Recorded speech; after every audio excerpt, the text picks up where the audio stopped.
বিয়ে মানে? আপনি এসব কি বলছেন মা? আমি আপনার ছেলের বউ। নিজের ছেলের বউয়ের বিয়ে দিতে চাইছেন আপনি? সুবার চোখে পানি দেখে ঈশিতা চৌধুরী বুক ধর করে উঠে। তিনি এক পা এগিয়ে এসে আলতো করে সুবার হাত দুটো ধরেন। নরম গলায় জিজ্ঞাসা করেন, আমি কি তোকে শুধুমাত্র আমার ছেলের বউ হিসেবে দেখি সুভা? তুই তো আমার মেয়ে। মেয়ে বলেই তো তোর জন্যে চিন্তা হয়। পানিতে সুবার দু চোখ ঝাপসা হয়ে আসে। সুবার অভিমানী গলায় বলে, এটা আপনার মুখের কথা, মনের কথা নয় মা। আপনি যদি সত্যি আমাকে নিজের মেয়ে মনে করতেন তাহলে এভাবে আমাকে পর করে দিতে চাইতেন না। ঈশিতা চৌধুরী সুবাকে নিজের বুকে টেনে নেন। মাথায় ঠোক ছুঁয়ে দিয়ে দরমাখা গলায় বললেন, পাগলি মেয়ে এটা। বিয়ে হলে মেয়েরা পর হয়ে যায় নাকি? তোর জন্মদাত্রী মা কি তোকে পর করে দিয়েছে? দেয়নি তো। নোমানের সাথে বিয়ের পরও তোর খোঁজ খবর করেছে। তোর জন্যে পছন্দের খাবার রান্না করে পাঠিয়েছে। তোর কষ্টে হেসেছে, তোর সুখে হেসেছে। তোর জন্মদাত্রী মা যেমন তোকে পর করে দেয়নি, তেমনি আমিও তোকে পর করে দেব না। বরং বিয়ের পর তোর প্রতি আমার ভালোবাসা বাড়বে, বই কমবে না। সুবার বুকের ভেতর জমে থাকা কান্না আর চেপে রাখতে পারল না। সে ধীরে ধীরে নিজেকে সরিয়ে নেয়। জড়ানো গলায় বলে, মাতৃ স্নেহ আপনি হয়তো ভুলে যাচ্ছেন। আমি একটা বিধবা মেয়ে। মাত্র 5 মাস আগে আমার স্বামী মারা গিয়েছে। এর মধ্যে দ্বিতীয় বিয়ে, সমাজ লোকে কি বলবে? এটা অসম্ভব মা। আমাকে ক্ষমা করে দিবেন, আমি আপনার কথা রাখতে পারছি না মা। ঈশিতা চৌধুরী হালকা হেসে বৃদ্ধ কণ্ঠে বললেন, সমাজ কি বলবে আর কি বলল না সেটা নিয়ে আমার কোনো মাথা ব্যথা নেই শুভা। একদিন না খেয়ে থাকলে সমাজের লোকেরা তোকে খাইয়ে দেবে না। অসুস্থ হয়ে পড়লে থাকলে সেরা সুস্থ করবেন না। তাছাড়া সমাজ তোর রাতের কান্না শোনেনি, তোর নিঃশব্দ কণ্ঠে দেখেনি। তাহলে এখন সমাজের কথা বা আমি কেন শুনব? তবুও মা, আমরা তো সেই সমাজের বাস করি, তাই না? ঈশিতা চৌধুরী তাচ্ছিলেন হাসি হেসে বললেন, তোর জীবনে যখন এত বড় একটা ঝড় বয়ে গেল তখন সেই সমাজ কোথায় ছিল? তুই যে সমাজের কথা বলছিস সে সমাজ বিধবার জন্যে সুমুক্তি দেখা শুধু মুখের কথায়। কাজে এলে মুখ ফিরিয়ে নেয়। তাদের কাছে শোক মানে একটা সাজা, যেটা ঠিকঠাক ভোগ না করলে মানুষ চরিত্রহীন বলে দাগিয়ে দেয়। ঈশিতা একটু থেমে আবার বলে ওঠেন, সমাজ বিধবার মাথা ওড়না ধৈর্য মাপে, পোশাকের রং দেখে বিচার করে। হাসলে বলে এত তাড়াতাড়ি হাসে কি করে? চুপ থাকলে বলে নাটক করছে। নতুন করে বাঁচতে চাইলে বলে লজ্জা নেই। সমাজ কেবল আঙ্গুল তুলে, কাঁধে হাত রাখে না। সমাজ বিধবার শোকের মেয়াদ গোনে, কিন্তু তার হৃদয়ের স্তব্ধতা গোনে না। সমাজ কখনো জিজ্ঞাসা করে না সে আদল বাঁচতে পারছে কিনা। তাই সমাজ কি বলল তা আমার কাছে মূল্যহীন। তুই মানুষ, সমাজ না। তোর বেঁচে থাকা আমার কাছে বেশি দামি। মানুষ কি বলবে এই ভেবে যদি আমি তোকে সুখের হাত ছাড়া হতে দিই তাহলে আমি তোর মায়ের যোগ্য হব না। সুবার চোখ ছলছল করে উঠে। ঈশিতা চৌধুরী শোভার দিকে তাকিয়ে কিছু একটা ইশারা করতে সৌরভ এসে সুবার কাঁধে হাত রাখে। নির্ভীক ভিত্তিতে বলে, মাওয়ে মা কিছু ভুল বলেছে বোন? তিনি তোর ভালোর জন্যই এই সিদ্ধান্ত নিয়েছে। আমি আম্মা দুজনে তার সাথে একমত পোষণ করেছি। সমাজের কথা বাদ দিয়ে একবার নিজের জীবনের কথা ভাব। নতুন করে বাঁচার স্বপ্ন দেখ বোন। সুবাকে নিরুদ্ধ দেখে ঈশিতা চৌধুরী আলতো হাতে সুবার দু বাহু চেপে ধরে। দুরন্ত কণ্ঠে বলে, সমাজ কি বলবে এই ভয়ে কত মেয়ে সারা জীবন পাথর হয়ে বেঁচে থাকে জানিস? তারা হাসতে ভুলে যায়, নতুন করে বাঁচতে ভুলে যায়। পান থেকে চুন খসলেই সমাজের লোকেরা তার চোখের আঙ্গুল দিয়ে দেখে দেয় সে আর পাঁচটা সাধারণ মেয়ের মতো নয়, সে একটা বিধবা মেয়ে। মেয়ে বেঁচে থেকেও প্রতিনিয়ত মরে যায়। যে সমাজ ধীরে ধীরে একটা মেয়েকে মৃত্যুর মুখে ঠেলে দেয়, সেই সমাজ মুখে ঈশিতা চৌধুরী থুতো দেয়। সুবা জিভ দিয়ে ঠোঁট ভিজে আমতো আমতো করে বলল, কিন্তু মা, আমি তো আপনাদের সাথে ভালো আছি, সুখে আছি। আমি নতুন করে আর কোনো সম্পর্কে জড়াতে চাই না মা। বাকিটা জীবন আপনাদের সাথে কাটাতে চায়। সুবা চৌধুরী ভুকুসকে হয়তো। তিনি তীব্র গলায় বললেন, তুমি কি বুড়ি হয়ে গেছ? তোর কি 4-5টা ছেলে রয়েছে? তোর বয়সে কত? হ্যাঁ, মাত্রই 22 বছর। তোর বয়সী মেয়েদের এখনও বিয়ে হয়নি। তোর এখনও গোটা জীবন পড়ে রয়েছে। তোর জীবনটা এভাবে নষ্ট করে দিস না সুবা। আমি তোর বাবা তোকে সারা জীবন আগলে রাখার জন্যে বেঁচে থাকবো না। আমাদের বয়স বেড়েছে, যখন তখন আল্লাহর ডাকে সাড়া দিয়ে চলে যেতে হবে। আমি তোর বাবাকে কথা দিয়েছিলাম তোকে একটা সুন্দর জীবন উপহার দেওয়ার প্রতিশ্রুতি দিয়েছিলাম। তোর অগাচানো জীবন গুছিয়ে দিতে না পারলে আমি মরেও শান্তি পাবো না রে মা। এতক্ষণ নিঃশব্দে সবটা দেখছিলেন, শুনছিলেন সুবার মা আলেয়া বেগম। কিন্তু তিনি আর চুপ করে বসে পারলেন না। অধৈর্য হয়ে বললেন, তুই কবে কবে এতটা বেয়াদব হয়ে গিয়েছিস সুবা? গুরুজনের মুখে মুখে তর্ক করছিস। আপা ভাইজান যে সিদ্ধান্ত নিয়েছে তোর ভালোর জন্যই নিয়েছে, এখানে আমি কোনো ভুল দেখছি না। নিজেকে বড় নায়ক ভাবতে শুরু করেছিস, তাই না? নিজে নিজেই জীবনের সিদ্ধান্ত নিতে শিখে গিয়েছিস। মায়ের কথায় সুবার বুকটা হু করে কেঁদে উঠল। তার হৃদয়ন্ত চেহারা দেখে আলেয়া বেগম গলার স্বর নরম হয়ে আসে। বিধবা হওয়ার কোনো অপরাধ না মা, তুই কোনো পাপ করিসনি। মৃত তোর স্বামী কপালে লেখা ছিল, তুই লিখে দিসনি। স্বামী মারার গিয়েছে বলেই বাকি জীবন একা কাটিয়ে দেওয়ার সিদ্ধান্ত নেওয়াটা বোকামি ছাড়া আর কিছু নয়। একটা মেয়ে জীবনের স্বামী মানে শুধু সম্পর্কের একটা নাম নয়। স্বামী মানে ভরসা, একটা ঠিকানা, একটা মজবুত খুঁটি। বৃদ্ধ বয়সে ছেলে মেয়ে সবাই হাত ছেড়ে দিলেও একজন স্বামী তার স্ত্রীর হাত ছাড়ে না, তাকে বুক দিয়ে আগলে রাখে। রওশন চৌধুরী সুবাকে অনেক বোঝানোর, সুবাকে নতুন জীবন শুরু করার জন্যে আকুতি মিনতি জানান। এতগুলো মানুষের অনুরোধ আকুতি মিনতি ভাবে সুবার শক্ত করে বাঁধা মনটা ধীরে ধীরে আলগা হয়ে আসে। সুবার মাথা নিচু করে অভিমানী গলায় বলে, তোমরা কেউ যখন চাইছো না আমি এই বাড়ি থাকি, তখন আমার আর কিছু বলার নেই। তোমরা যা ভালো মনে করো তাই করো।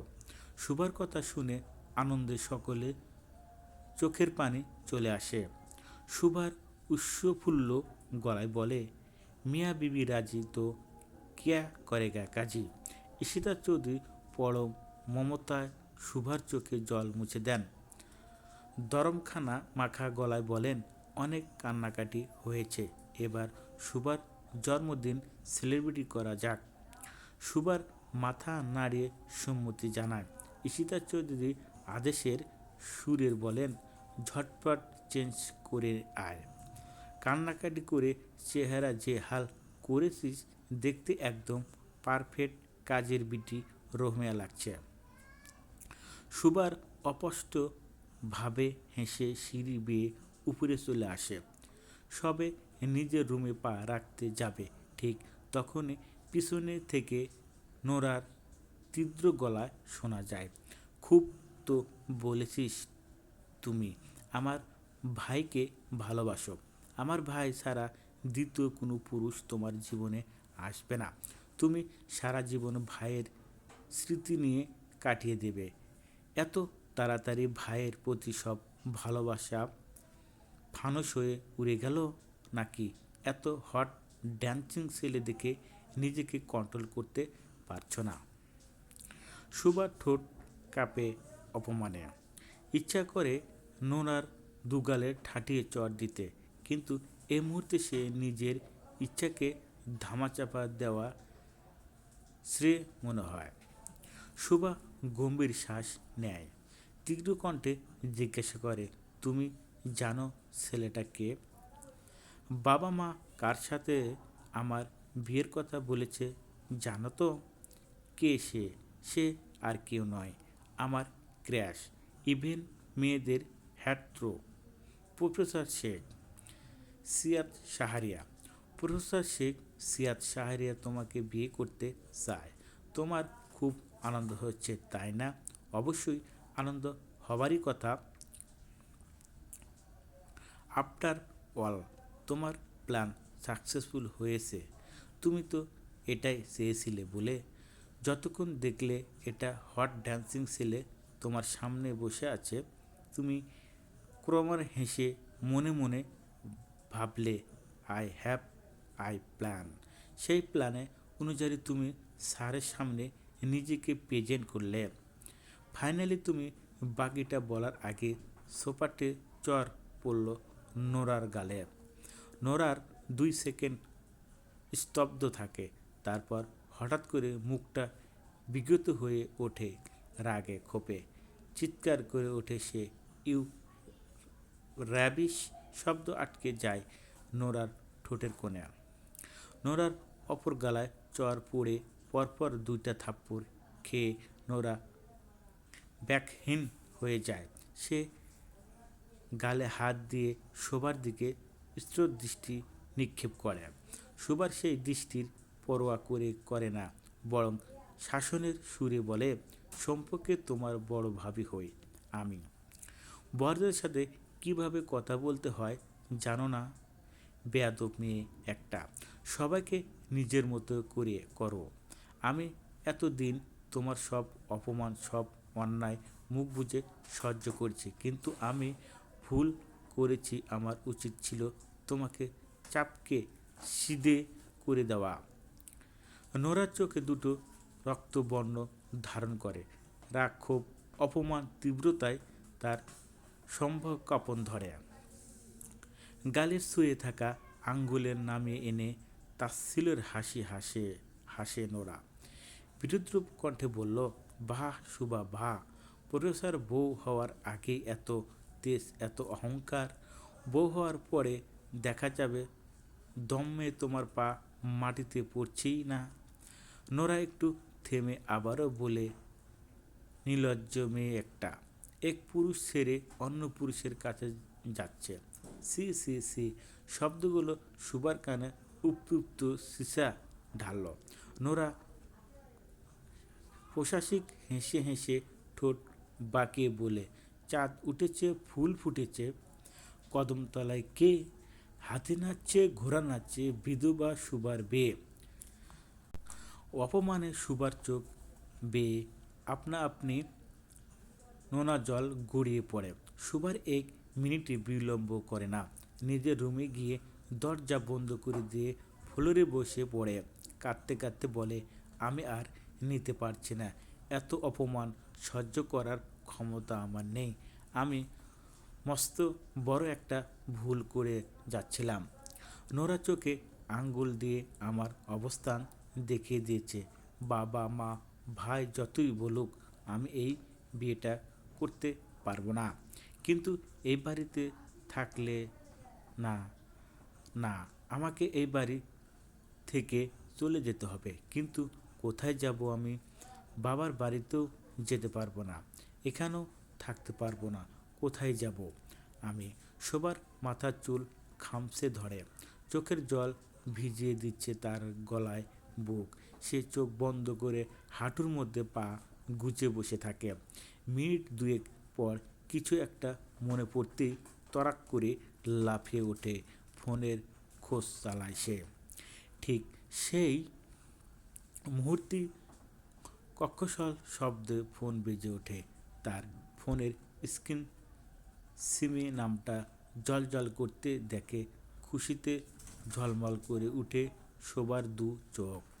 শোভা কল রিসিভ করতে ওপাশ থেকে সুরের কণ্ঠে ভেসে আসে, কেমন আছো শোভা? শোভা নাক টেনে বলে, আমি ভালো নেই সিমি। বিধবারা যে চাইলেও ভালো থাকতে পারে না। তুই কি কান্না করছিস শোভা? তোর গলায় স্বর এমন লাগছে কেন? তোর কি হয়েছে শোভা? তুই ঠিক আছিস তো? তোর কাছে আমার কটা দিন থাকতে দিবি সিমি? মাত্র কয়টা দিন? আমি তোর অশিক্ষিত নয়।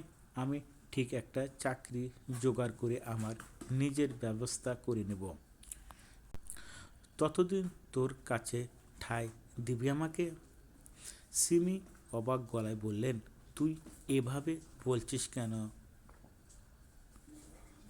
শোভা? তুই আমার বেস্ট ফ্রেন্ড। তোর জন্য আমি আমার নিজের জীবনটাও উৎসর্গ করতে পারি। কিন্তু তোর কি হয়েছে আমি পরে তোকে সবটা বুঝিয়ে বলবো। এখন বলার মতো সময় নেই। আমি আজ রাতে সিলেটের উদ্দেশ্যে রওনা হচ্ছি। তুই একা আসতে পারবি শোভা? আমি কি ভাইকে পাঠাবো? শোভা গম্ভীর শ্বাস নেয়, চোখের কোণে জমে থাকা জলটা মুছে ফেলে। নিজেকে বলে, জীবনের লড়াইটা যখন একাই লড়তে হবে, তাহলে আজ থেকে শুরু হোক সেই লড়াই। শোবার থেকে রেসপিরেশন না পেয়ে সিমি বিচলিত হয়ে জিজ্ঞাসা করলো, কি হলো তোর? আমি কি ভাইকে পাঠাবো? কাউকে পাঠাতে হবে না, আমি একাই আসব। ঠিক আছে, সাবধানে আসিস। আচ্ছা, রাখছি এখন। ভাই বলে ফোনে রাখতে দরজার ওপার প্রান্ত থেকে ঈশিতা চৌধুরীর গলা শোনা যায়। শুভা মা হলো তার। শুভার চোখের জল মুছে গলায় পরিষ্কার করে বলল, আসছি মা। চটজলদি আয় মা। আপনি যান, আমি 2 মিনিটে আসছি। শুভার ওয়াশরুমে গিয়ে চোখ মুখ জল ছিটে দিয়ে তড়িঘড়ি করে একটা ধূসর রঙের শাড়ি গায়ে জড়িয়ে নেয়। মুখে সামান্য একটু পাউডার লাগায়। নিজের হৃদ্যন্ত্রে ফ্যাকাশে চেহারা লুকাতে। কি মনে করতে আয়নার একবার নিজের দিকে তাকায় শুভা। চেনা মুখ, অথচ আজ যেন অচেনা। চোখের কোণে জমে থাকা লাবণ্য দুঃখখানা দৃশ্য শাড়ির আঁচলে মুছে নেয় সে। গম্ভীর একটা শ্বাস নিয়ে দরজার বাইরে পা রাখে। ড্রয়িং রুমে ঢুকতেই ঈশিতা চৌধুরীর চোখ দুটো তার মুখের দিকে থমকে যায়। মায়ের চোখে সন্তানের কষ্টের ছায়া ঠিকই স্পষ্ট হয়। তিনি উদ্যোগীর কণ্ঠে জিজ্ঞাসা করেন, কি হয়েছে রে মা? তোর চোখ মুখ এমন শুকনা লাগছে কেন? সুভার ঠোঁট মিথ্যা হাসি ঝুলে পড়ে, কই কিছু হয়নি তো। সবার চোখ ফাঁকি দিতে পারলে তুই মায়ের চোখ কখনো ফাঁকি দিতে পারবি না। সুভা, কান্না করছিস কেন বল, কি হয়েছে? কিছু হয়নি মা, আমি ঠিক আছি। তবে চলে এবার কেক কাটি। সৌরভ কেক কেটে এক একে সবাইকে কেক খাওয়াইয়ে দেয়। নোরা সোফা বসে অলিঙ্গন ফোন টিপছে। সৌরভ ভয়ে ভয়ে নোরার দিকে এগিয়ে যায়। কাপা হাতে নোরার মুখে সামনে এক টুকরো কেক তুলে ধরে। সৌরভের অভিশব্দি বুঝতে পেরে চিৎকার করে ওঠে নোরা, তুমি ভাবলে কি করে আমি তোমার মতো একটা কালা টাকির হাতে খাবার খাবো? তোমাকে দেখলে ঘৃণা গায়ে গুলির বমি আসে আমার। লজ্জায় মাথা নিচু হয়ে যায় সৌরভের। চোখ দুটো ভিজে উঠেছে বোধহয়। সুভার নিজের অপমান সহ্য করতে পারলেও তার ভাইয়ের অপমান সহ্য করতে পারে না। সে নোরার দিকে এগিয়ে যায়, কিছু বলতে উদ্যোগ হতে অচানক তার ফোনে মেসেজ ওঠে।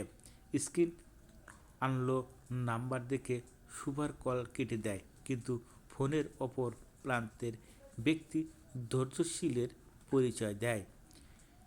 একের পর এক কল করতে থাকে। সুভার এক পর্যায়ে বিরক্ত হয়ে কল রিসিভ করে। এর সাথে সাথে অপর প্রান্ত থেকে নেশালো কণ্ঠে ভেসে আসে, হেই লাল চমচম।